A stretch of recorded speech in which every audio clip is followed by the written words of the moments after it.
Hey people, I always want to say this a lot. Why are Wollongong lifeguards are bad at their job? Right? I have experienced why they're bad at their job, but I even have done my own investigation all the way up to there and all the way down to there, down to Wollongong.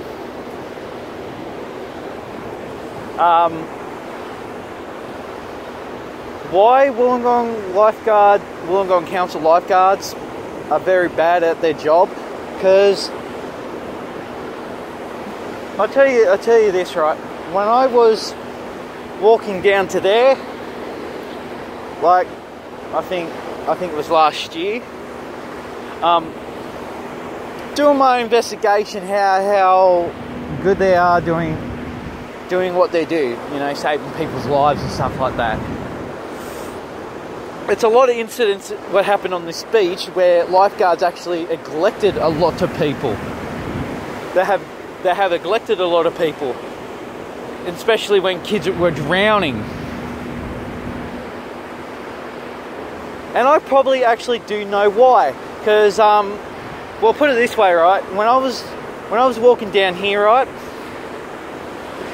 I seen all lifeguards on their phone paying more attention on their gadgets and not paying attention on their job. Well, put it this way. Like what I'm about to say, your work is meant to be saving people's lives, not being on your cellular devices and paying attention to them and calling people and stuff like that. And that's the thing is, I actually done my own investigation on it too. They actually invite their girlfriends into their work business. Girlfriends, family members, all kinds of stuff. When they're there by themselves and practically nothing to do.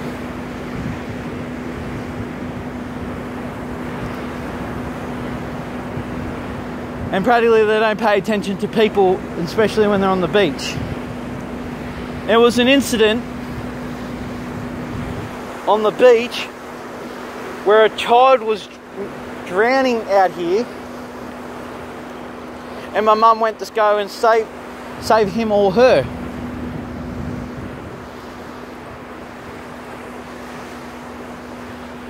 Like, Wollongong Council, man, lifeguards are pretty damn bad at their job as lifeguards.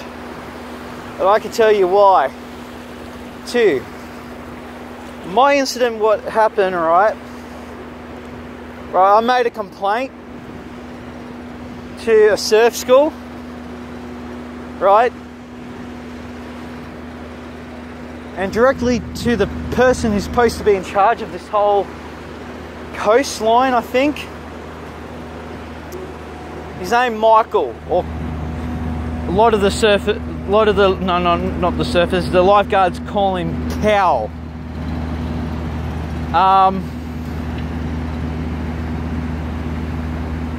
I made my complaint directly to him, and I said, would you make a complaint?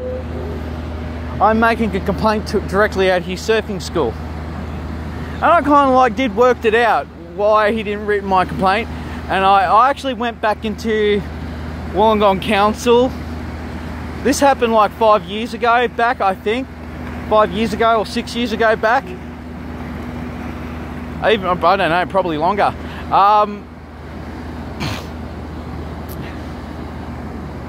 And yeah, like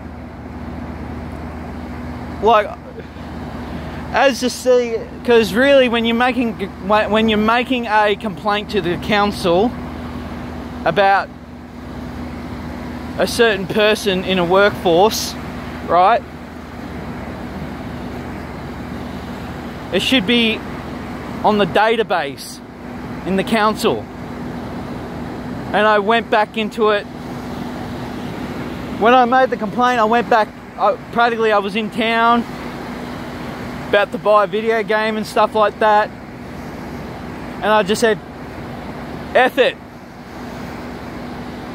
I want to see if my complaint went through.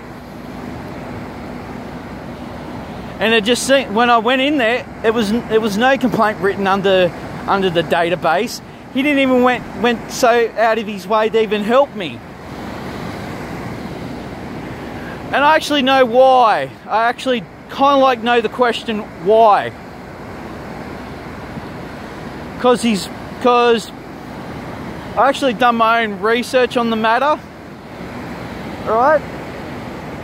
Because his daughter was getting surfing lessons from the school.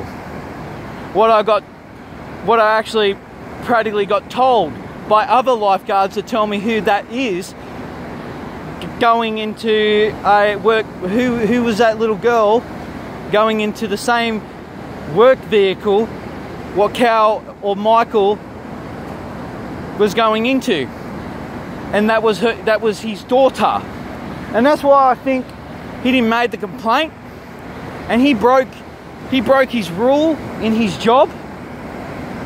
He didn't support me. He supported he didn't support the public. He only supported his family.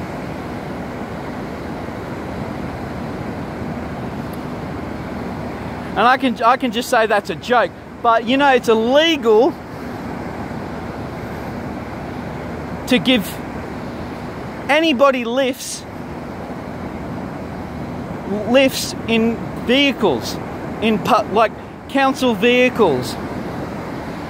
He should not even give his daughter a lift in a government vehicle. And I actually looked that up too.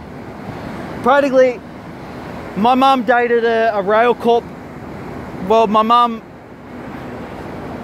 boyfriend was working in rail corp, and he practically let me drive in the rail corp truck, and he actually got into trouble for doing that,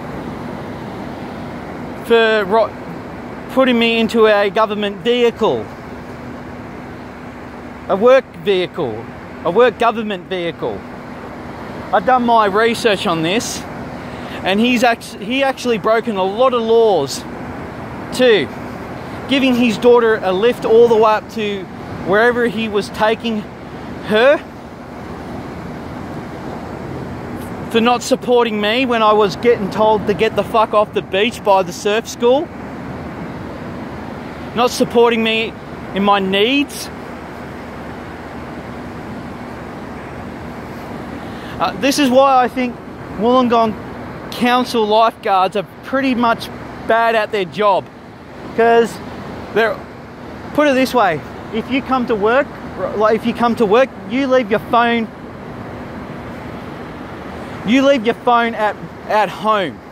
Don't bring your phone or your cellular devices into workforce. And when you're especially looking after the people on the beach, there's no people out here now, but still, you don't bring your cell phones, your mobile phones, whatever,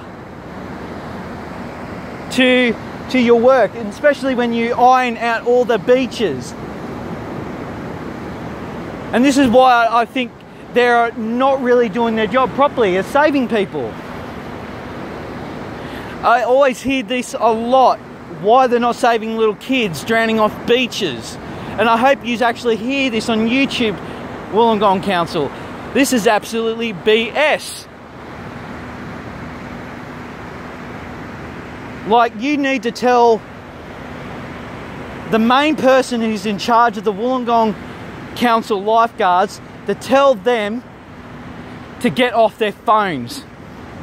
To get off their phones and start saving lives, and not sitting on their phones talking to their friends and their family, where they should be looking out for the people.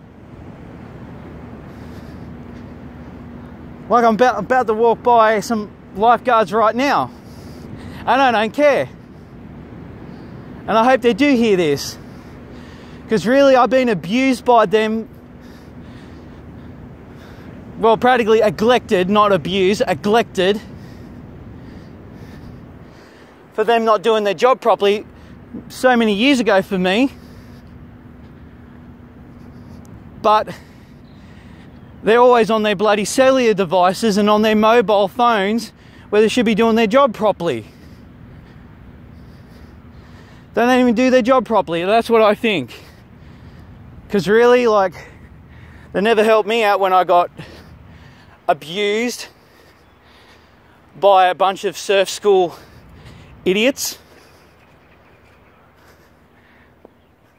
And I'm just going to leave it as that. I just think Wollongong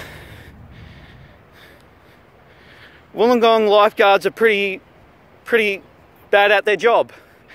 And I can actually say that for sure.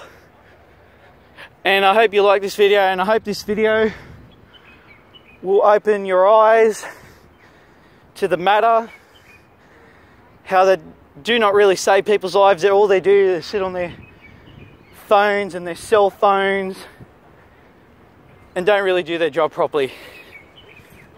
And I actually witnessed this in probably 10 to 11 lifeguard buildings, and they're always on their phones like this, typing. I'm just going to leave it like that. See ya, bye.